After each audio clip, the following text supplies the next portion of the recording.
Hello everyone, আগের ভিডিওতে তোমরা বাগনানের প্যান্ডেল হপিং দেখেছিলে। আজকে কিন্তু বেরিয়ে পড়েছি আমরা কলকাতায়।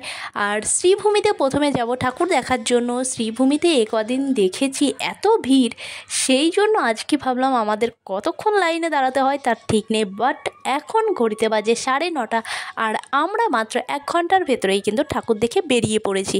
গত বছর আমরা রাত 2টোয় লাইন দিয়ে 4:30 ঠাকুর দেখে বেরিয়েছিলাম। এবার কিন্তু অনেকটাই কম ছিল ভিড়, কারণ সবাই আগে আগে ঠাকুর দেখে নিয়েছে। সেই জন্যই হয়তো আজকে 1 ঘন্টাতে আমরা ঠাকুর দেখে বেরিয়ে পড়েছিলাম। দেখতে পাচ্ছ পেছন দিকটাতে দেখো কত মানুষ, কত ভিড়।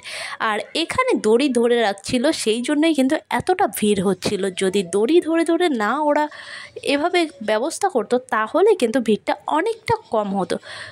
এখানে কিন্তু এখনও আমরা শ্রীভূমির ভেতর দিকটাতে যাইনি। দেখতে পাচ্ছ সামনের দিকটাতে, এখান থেকেই সবাই ভাবছে বোধহয় প্যান্ডেল শুরু। তো সবাই এখানে ক্যামেরা ধরে বসে আছে, আমিও তাই করছিলাম। বাট আমি যেহেতু জানি এখনও শ্রীভূমির মেন ঠাকুর যেটা সেটা আসেনি।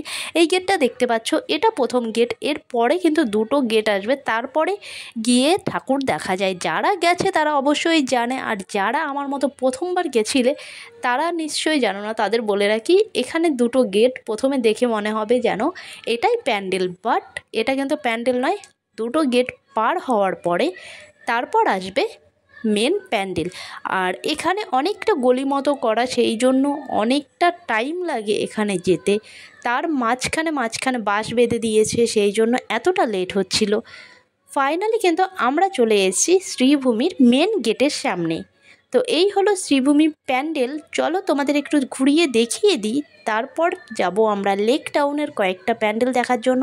সেখানেও তোমাদের দেখাবো কী কী প্যান্ডেল হয়েছে।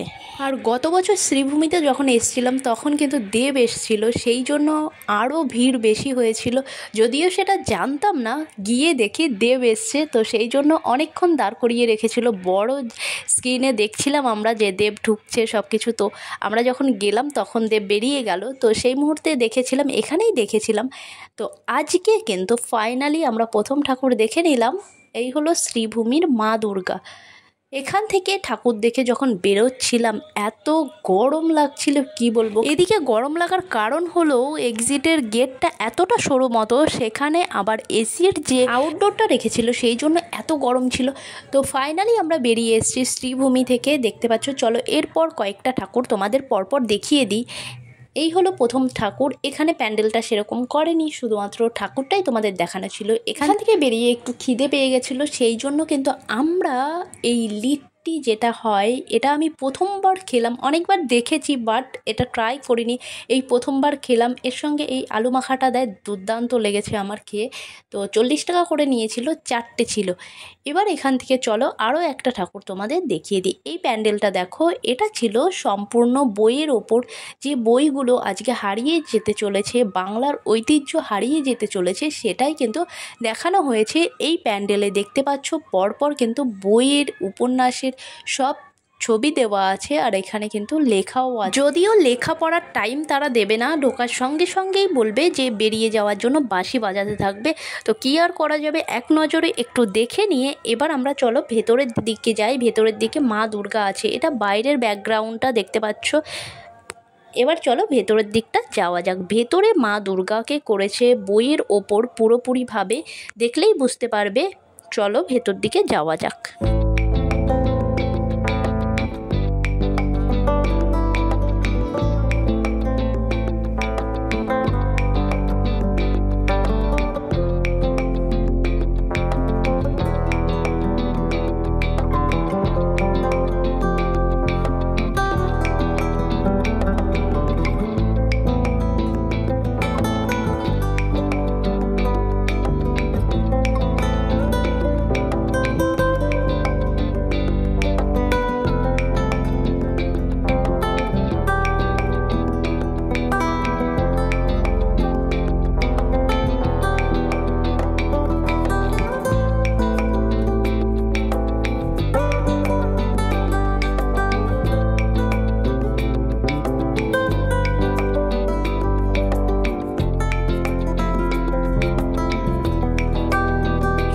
বেরিয়ে যে ঝিলপাড়ের দিকটা আছে সেখানে এই মন্দিরটা করেছিল মদন মোহন মন্দির।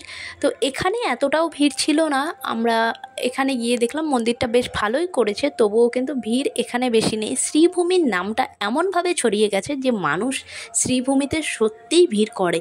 আর এখানে যদি এই মন্দিরটা না হয়ে শ্রীভূমিতেও হতো তাহলেও কিন্তু মানুষ সেখানে গিয়ে ভিড় জমাতো। তো সেই জন্য নামে কাটে কিছুটা। তো এই হলো মন্দিরের ভেতরের দিকটা, তোমাদের একটু ঘুরিয়ে দেখাই আর মা দুর্গাকেও একটু দেখিয়ে দিই।